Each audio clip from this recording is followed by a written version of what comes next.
Seja bem-vindo ao podcast MG Familiar, um podcast sobre temas de medicina, temas pertinentes que nos fazem refletir e frequentemente têm implicações para a prática clínica. E damos as boas-vindas ao nosso anfitrião, professor Carlos Martins. Hoje trago-vos estudos relativamente recentes, com evidência científica relativamente recente, que poderá ser útil para o ponto da situação em que nos encontramos relativamente a esta pandemia que estamos a viver. Na verdade, estamos num ponto crítico desta pandemia, estamos a bater recordes do ponto de vista de incidência, do ponto de vista de internamentos, do ponto de vista de internamentos em cuidados intensivos e também do ponto de vista de mortalidade. Em novembro morreram 1998 portugueses devido à Covid-19. Em dezembro morreram 2.401 portugueses devido à Covid-19. Recentemente tivemos duas notícias preocupantes, mas também algumas notícias positivas. As duas notícias preocupantes relacionam-se com as novas variantes que surgiram, uma nova variante no Reino Unido, uma outra na África do Sul. A nova variante do Reino Unido surge com uma maior transmissibilidade, e eu já vou falar dos estudos daqui a bocadinho. A nova variante da África do Sul é relativamente menos bem conhecida, contudo temos aqui algumas notícias positivas que se relacionam com o facto de, segundo os estudos preliminares, estas novas variantes não se associam a um aumento da morbimortalidade e tudo indica que a imunidade da vacina, nos estudos também preliminares, se mantém e a vacina se mantém eficaz e protetora em relação a estas novas variantes. Em relação à variante que surgiu no Reino Unido, nós aqui já dispomos de alguma informação. E eu partilho 3 estudos que avaliaram, estas características desta nova variante. E, no fundo, estes estudos permitiram chegar à seguinte conclusão. Realmente, esta nova variante do vírus não parece provocar doença mais grave, nem mais internamentos, nem uma maior mortalidade. Contudo, a transmissibilidade é maior. No fundo, o RT aumenta em cerca de meio ponto. O que é que isto quer dizer? Quer dizer que, por exemplo, se estivermos numa situação com um RT igual a 1, perante esta nova variante, esse RT passa para 1,5. No fundo, se nós estivéssemos com o RT 1, significa que na comunidade 10 pessoas infectam outras 10. Com o ERT de 1,5 significa, ou seja, a nova variante, significa que 10 pessoas passam a infectar 15. E o problema é quando escalamos de dimensão. Isto significa que com o RT de 1, 1.000 pessoas infectam 1.000, outras 1.000 pessoas, enquanto que com a nova variante do vírus SARS-CoV-2, a tal variante que surgiu no Reino Unido, 1.000 infectam 1.500. E daí a subida exponencial muito considerável que se verificou nos 2 países europeus onde esta variante se manifestou de forma, digamos, mais célere. E isso ocorreu no Reino Unido e na Dinamarca. É verdade que também se detectou primeiro, digamos, nestes 2 países, porque estes 2 países, se calhar, são os países europeus que mais sequenciação do vírus fazem e realmente nos seus laboratórios e realmente foram detectadas com alguma coincidência temporal estas novas variantes nestes 2 países, na Dinamarca e no Reino Unido, e os gráficos de incidência de infecções de novos casos realmente mostram que a dada altura, nestes 2 países, esta nova variante teve um impacto muito significativo, com subida exponencial de novos casos. Ora, de um daqueles 3 estudos que eu aqui mostrei, um estudo de simulação chegou também a esta conclusão. Recordamos aqui também que o Reino Unido, em novembro, já estava em confinamento, só que era um confinamento em que mantinha as suas escolas a funcionar, e perante esta nova variante, este estudo chegou a esta conclusão. E diz-nos então este estudo que as nossas estimativas, as estimativas dos autores, sugerem que medidas de controlo e rigor semelhante ao confinamento nacional implementado na Inglaterra em novembro de 2020 provavelmente não reduzirão o RT para menos de 1, a menos que escolas primárias, escolas secundárias e universidades também sejam encerradas. Ora, todos nós sabemos que para controlar esta pandemia e para impedir que ela se continue a alastrar, é importante ter o RT abaixo de 1. Este tipo de conclusão, no fundo, conclusões semelhantes a estas e coincidentes em vários estudos, contribuíram para que realmente o Reino Unido tenha mudado a sua política de confinamento e tenha decretado um confinamento global, incluindo o encerramento das escolas. E isto realmente é um dado que nós devemos ter em consideração no momento em que nos encontramos e perante as decisões que temos que tomar agora nestes próximos dias. Tem havido muita discussão sobre a necessidade de encerrar ou não encerrar as escolas. Por cá é frequente nós ouvirmos algumas pessoas afirmarem que não têm ocorrido surtos significativos nas escolas. Eu confesso que tenho bastantes dúvidas. Porque, no fundo, nós temos aqui vários fatores que podem contribuir para a pouca fiabilidade dos dados de infecções nas nossas escolas. Por um lado, nós sabemos que as infecções nas crianças, nos jovens, são, na sua grande maioria, assintomáticos. Sabemos que os casos assintomáticos, na grande maioria das vezes, não são testados. E, no fundo, isso dificulta a detecção de casos em ambiente escolar. Esse é um dos fatores. E depois também temos aquilo que é a evidência científica de outros países. E dispomos, eu aqui já partilhei um vídeo anterior com vários estudos que demonstravam as infecções e surtos ao nível escolar. E temos aqui mais um. E este estudo realmente também teve um impacto muito considerável nas orientações de política de confinamento a nível europeu. Este estudo é o chamado estudo REACT-1.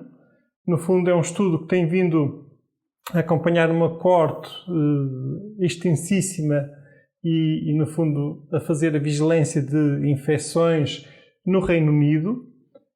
E o que é que se verificou neste estudo? Verificou-se, ele já vai na sua 7ª ronda, em que se fazem realmente testes em grande escala, um número muito elevado de pessoas.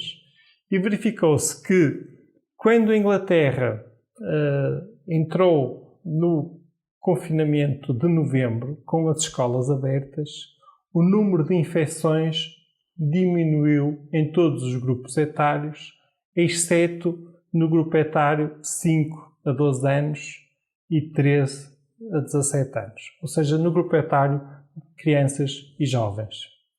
E aí, mantendo-se as escolas abertas, as infecções e a pandemia continuou a alastrar. Isto é evidência muito forte de que realmente nas escolas existe transmissão e realmente é uma evidência muito robusta. Se associarmos a isto, a este fator e a esta evidência que temos aqui, com aquela componente de que neste momento vamos ter que enfrentar uma nova variante deste vírus em que a transmissibilidade é maior, realmente, e no fundo isso verificou-se nos dados epidemiológicos e até naquele gráfico que mostrei há pouco da evolução da infecção no Reino Unido, tudo isto no fundo se transformou num barril de pólvora com um aumento muito considerável de infecções. Neste momento, em Portugal, nós estamos a debater se vamos para confinamento ou não e estamos a debater se vamos para um confinamento em que encerramos as escolas ou não. corremos o risco, se não encerrarmos as escolas, de verificar e observar o mesmo fenómeno que ocorreu no Reino Unido. Porque, no fundo, é muito provável que a nova variante comece a estar cada vez mais presente na nossa comunidade e isso contribui para o aumento ainda superior de infecções do que aquilo que já estamos a verificar, e mantendo as escolas abertas, isso contribuirá para essa disseminação de acordo com estes dados que estamos a ver aqui neste gráfico, que foi, no fundo, o que se observou durante o período de confinamento e digamos, foi nesse período que foi efetuada aquilo que foi a ronda 7A e a ronda 7B deste estudo REACT-1. Portanto, eu acho que estes dados são pertinentes, são importantes. Foi com base nestes dados que, por exemplo, outros países europeus também optaram por, nestes novos confinamentos, encerrarem as suas escolas. É óbvio que nós perdemos aqui uma oportunidade que era uma oportunidade de ouro, que era a pausa letiva do Natal. De certa forma, no fundo, essa pausa letiva do Natal, e se não tivesse havido as facilidades que se verificaram de deslocação e de contactos e de convívios no Natal, provavelmente hoje estaríamos bastante melhor e conseguiríamos estar a controlar já melhor esta pandemia. E, no fundo, teria bastado, por exemplo, alargar a pausa letiva do Natal para, no fundo, termos um período de 3-4 semanas de suspensão da atividade escolar e associada a um confinamento, e essa talvez fosse a altura mais oportuna. Não interessa, não foi concretizada essa estratégia, por isso temos que pensar agora nas medidas que vamos tomar. É preciso também ter presente que o ponto de partida deste segundo confinamento é muito diferente do ponto de partida do primeiro confinamento. O que é que eu quero dizer com isto? Quero dizer que a carga de infecções, de doença e até o ponto de sobrecarga do Serviço Nacional de Saúde é muito diferente, era muito menor quando nós entramos no nosso primeiro confinamento do que aquele ponto em que nos encontramos agora, em que realmente essa carga é muito superior. Quer dizer que quando nós tivemos uma ótima resposta e uma diminuição de infecções relativamente rápida com o primeiro confinamento, desta vez é muito provável que esse fenómeno seja mais lento e mais demorado. E temos que ter em consideração que ainda será mais lento e demorado se mantivermos as escolas abertas. Portanto, há aqui várias variáveis que devem ser ponderadas e, no fundo, eu compreendo perfeitamente que há aqui uma componente económica, ou seja, o confinamento não é inocente, não é desprovido também de uma certa forma de dano para a sociedade e do ponto de vista económico e social é realmente uma medida extrema, mas na verdade nós, enquanto nação, enquanto povo, temos que pensar se preferimos tentar salvar mais vidas, mesmo que isso signifique sacrificar a economia do país, ou então preferimos preservar a economia e mesmo que isso signifique perder mais vidas. No fundo, temos aqui dois pratos da balança para ponderar, para refletir. Mas mesmo do ponto de vista económico, há aqui uma variável que interessa ponderar. Com a lentidão que está prevista para o processo de vacinação, temos que pensar como será o próximo verão. É que se quisermos salvar a economia do próximo verão, nomeadamente na perspectiva de turismo, restauração, etc., temos mesmo que reduzir a carga desta doença para níveis de incidência muito inferiores aos do verão passado. Caso contrário, teremos outra vez a maioria dos países a vetar viagens de férias para o nosso país. Ora, para se atingir essa meta, esse objetivo no verão, para conseguirmos ter uma carga o mais baixo possível de incidências, de infecções, é necessário tomar desde já medidas que reduzam acentuadamente as cadeias de transmissão e os contactos de risco em sociedade. E quanto mais tempo demorarmos, mais colocamos em risco esse objetivo de salvar a economia do próximo verão.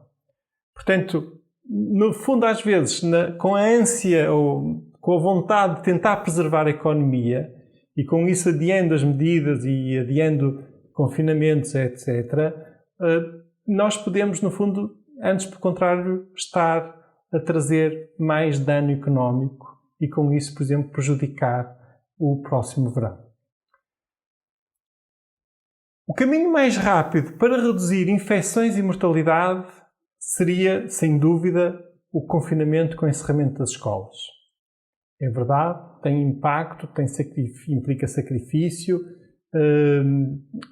implica realmente alguns constrangimentos do ponto de vista da economia, social, sem dúvida, mas para travarmos infecções e mortalidade é o caminho mais rápido. Contudo, se optar pela opção de se manter as escolas abertas, então era fundamental que isso se concretizasse com medidas especiais e diferentes das implementadas até aqui. Essas medidas nas escolas podem incluir, por exemplo, alternância de ensino à distância e ensino presencial, por exemplo, em que metade das turmas durante um período, por exemplo, 2 semanas, ficam em ensino à distância e a outra metade das turmas fica em ensino presencial e depois podem trocar. O uso de máscaras na educação física é fundamental e também implementar cuidados especiais nos refeitórios escolares. Eventualmente, o uso de testes, por exemplo, os testes rápidos, testes de antigénio, para rastreios sistemáticos na comunidade escolar, poderá também ser uma estratégia. Contudo, a ser implementada essa estratégia tem que se ter alguns cuidados. Nós sabemos que estes testes, quando realizados em pessoas assintomáticas, têm uma percentagem considerável de falsos negativos e, portanto, devemos evitar comportamentos inadequados, nomeadamente de proteção, ou seja, certo facilitismo, a pessoa deixar de andar de máscara por dizer que fez o teste e que está negativos e que todos na escola fizeram o teste e estão todos negativos e a partir daí, por exemplo, deixarem de andar de máscara ou terem comportamentos de maior proximidade. Tem que se ter muito cuidado porque isso pode ser contraproducente devido aos falsos negativos e até pode contribuir para alastrar infecções. Mas realmente poderá ser também uma medida a contemplar ao nível das escolas se optar por manter as escolas abertas durante o período de confinamento. Trago-vos ainda este estudo. Este estudo é muito interessante. No fundo, é um estudo em que foram implementadas por métodos de simulação. Tentou-se avaliar qual a forma mais eficaz de mitigar as infecções e os contágios nas escolas. E foram avaliadas 3 estratégias de divisão das turmas, para tornar as turmas mais pequenas, no fundo para diminuir a densidade da população escolar e com isso diminuir os contágios. Numa estratégia dividiram-se as turmas aleatoriamente. Noutra dividiram-se as turmas por géneros, por exemplo, rapazes, raparigas. Noutra dividiram-se as turmas minimizando os contactos fora da escola, ou seja, no fundo tentar que eles estavam divididos ao nível da turma e, por exemplo, os que ficavam no grupo A não contactavam também depois fora da escola com os do grupo B. E a última estratégia era as turmas foram divididas tendo em consideração as redes, os grupos de amigos e com isso também tentar minimizar os contactos da escola entre os 2 grupos da turma. E realmente foi-se avaliar neste estudo qual é a estratégia que teria maior eficácia ou se realmente elas eram eficazes a diminuir os contágios ao nível escolar. E de acordo com este estudo de simulação, chegou-se à conclusão que as 4 estratégias tinham realmente um efeito positivo e as 4 estratégias de divisão das turmas em 2 grupos, em que depois os 2 grupos tinham ensino alternado. Isto depois pode haver aqui várias estratégias. Pode, por exemplo, um grupo ter aulas de manhã e o outro grupo de tarde e não se cruzando. Ou então, por exemplo, durante 2 semanas um grupo ter aulas presenciais e essas 2 semanas o outro grupo tem aulas por ensino à distância e depois trocam e assim os 2 grupos nunca se contactam. E com isto diminui-se a densidade da população escolar para diminuir realmente os contágios. E então as 4 estratégias tiveram um impacto positivo, mas aquela estratégia que foi mais eficaz foi aquela em que as turmas eram divididas pelos grupos de amigos. E realmente com isso, e pelos grupos de amigos e também pela estratégia de divisão em que se minimizavam os contactos fora da escola, em que realmente havia regras para depois os jovens dos 2 grupos também não se contactarem quando fora da escola. E essas 2 estratégias foram as mais eficazes a diminuir os contágios. Portanto, isto é mais algumas dicas. É possível nós optimizarmos o funcionamento ao nível escolar. E há outra coisa importante, que é, mesmo que se adopte por um confinamento com o encerramento das escolas, é muito importante que na reabertura das escolas se implementem algumas destas medidas especiais. Caso contrário, teremos o mesmo problema que tivemos em setembro, no início do ano letivo, e os contágios começarão a aumentar muito rapidamente, ainda para mais se esta nova variante se tornar cada vez mais prevalente também na nossa comunidade. No fundo, nós precisamos de uma estratégia de longo prazo e aqui é mesmo fundamental. É preciso compreender e evitar os erros que se cometeram, por exemplo, no primeiro confinamento, que foi achar que reduzimos e com essa redução já está tudo resolvido e podemos voltar e sair todos para a rua e a dada altura no verão parecia que o problema estava resolvido de vez. Não, esse erro não pode ser cometido novamente e realmente temos que abandonar aquela ideia de vamos adotando uma estratégia e medidas conforme a evolução para ter aqui uma estratégia global e essa estratégia global, isto está bem definido, implica realmente aqui manter muita atenção nestes 4 passos. Impedir a entrada de novas infecções, os controlos nas fronteiras, nos aeroportos é muito importante e será ainda mais importante quando as infecções estiverem a diminuir na nossa comunidade, ou seja, na fase que há de voltar a surgir, quando isto estiver melhor controlado, aí será novamente muito importante o impedimento da entrada de novas infecções. A minimização dos contactos, e aí é muito importante realmente medidas como o confinamento, mas temos depois também muito cuidado a forma de vigiar, por exemplo, as empresas que não podem funcionar em teletrabalho, haver um controle rigoroso do ponto de vista da forma como, mantendo-se os contactos, já estamos agora no passo 3, minimizar o risco de infecção, o uso correto das medidas, do distanciamento físico, das máscaras, tudo isso é da desinfecção, tudo isso é fundamental. E depois, realmente, continuar a apostar e optimizar os nossos sistemas de identificação, rastreio de contactos, isolamento, isso é fundamental. Por exemplo, uma das medidas que poderia ajudar, nós até aqui temos tido isolamentos com as pessoas em suas casas, integradas nas suas famílias. Em certas circunstâncias isso pode ser complicado e pode, no fundo, até ser fonte de infecção para outros membros da família e também deveríamos pensar em estratégias para permitir o isolamento das pessoas, muitas vezes fora do seu agregado familiar. São tudo estratégias que devem ser ponderadas, pensadas e mantidas e renovadas. Outro aspecto fundamental é realmente depois nós implementarmos a vacinação de forma eficaz e eficiente.